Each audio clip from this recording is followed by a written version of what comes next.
সব প্রস্তাব নিষ্পত্তি করে 2 থেকে 3 দিনের মধ্যে জাতীয় সনদ পেশ করতে চায় জাতীয় ঐকমত্য কমিশন। সকালে রাজধানীর ফরেন সার্ভিস একাডেমিতে সংলাপের শুরুতেই এ কথা জানান কমিশনের সহসভাপতি অধ্যাপক আলী রিয়াজ। বান্ডেল থাকলে প্রতি সেনমানিতে টাকা বাঁচবে। বিকাশ সেনমানি বান্ডেল কিনে জিতুন প্রতি লেনদেনে। রাজনৈতিক দলগুলোর সাথে আজকের বৈঠকে সরকারি কর্ম কমিশন, দুর্নীতি দমন কমিশন, সংসদে নারী প্রতিনিধিত্ব সহ নানা বিষয়ে চলছে আলোচনা। এদিকে জুলাই সনদের খসড়া রাজনৈতিক দলগুলোকে দেওয়ার কথা রয়েছে আজ। জাতীয় ঐকমত্য কমিশন রোববার এ তথ্য জানিয়েছে। এ নিয়ে পর্যালোচনার পর সনদে সই করবে দলগুলো।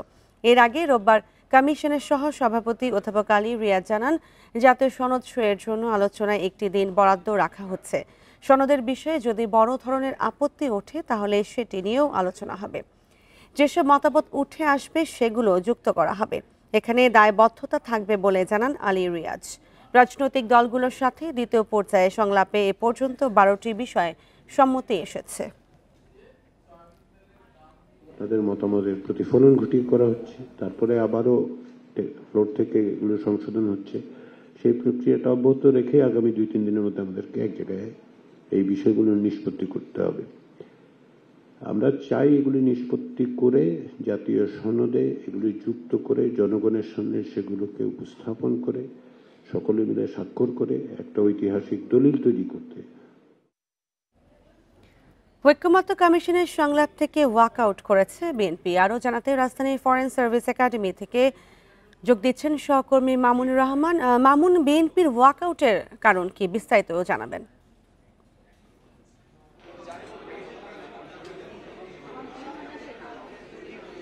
যেমনটি বলছিলেন, বিএনপি কিছুক্ষণ আগে ওয়াকআউট করেছে। আজকে ঐকমত্য কমিশনের 20তম বৈঠকে 2টি বিষয়ে আলোচনা হওয়ার কথা ছিল। একটি ছিল হলো কর্ম কমিশন গঠন, দুর্নীতি দমন কমিশন গঠন, মহা হিসাব নিয়ন্ত্রণ ও ন্যায়পাল কমিশন গঠনের একটি বিষয় আলোচনা ছিল। সেই বিষয়টি আসলে বিএনপি প্রথম ধাপের যে আলোচনা, সেই আলোচনা বিএনপি আসলে করবে না এই বিষয়। কিন্তু আরেকটি বিষয় যেটি ছিল নারী সংসদে নারী আসনের বিষয়, সেই বিষয়ে কিন্তু বিএনপি আবার যুক্ত হবেন। কিন্তু প্রথম যে বিষয়টি সরকারি কর্ম কমিশন গঠন, দুর্নীতি দমন কমিশনের যে বিষয়টি, সেই বিষয়টি আসলে বিএনপি যোগ করবেন না। কিন্তু বাকি দলগুলো কিন্তু রয়েছেন, কিন্তু বিএনপি ওয়াকআউটের ফলে আলোচনা কিন্তু চলছে। ঐকমত্য কমিশনের সভাপতি ডক্টর আলী রিয়াজ জানিয়েছেন যে একটি দলের ওয়াকআউট বা একটি দল না চাইতেই পারে যে কোনো বিষয়ে আলোচনা করতে, কিন্তু তারা যে আলোচনা সেই 2টি বিষয় আলোচনা, সেই 2টি বিষয় কিন্তু আলোচনা তারা চালিয়ে যাওয়ার কথা রয়েছে।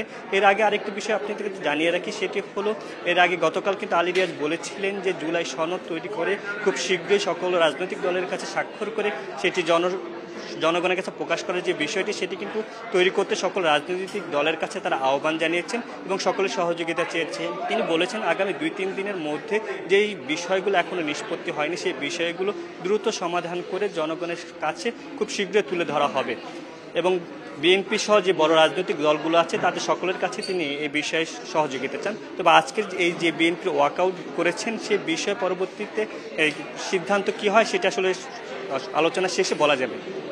ঐকমত্য কমিশন থেকে, ফরেন সার্ভিস একাডেমি থেকে এই ছিল সর্বশেষ সংলাপ চলছে একাডেমিতে এবং সে বিষয়ে জানাচ্ছিলেন সহকর্মী মামুনুর রহমান।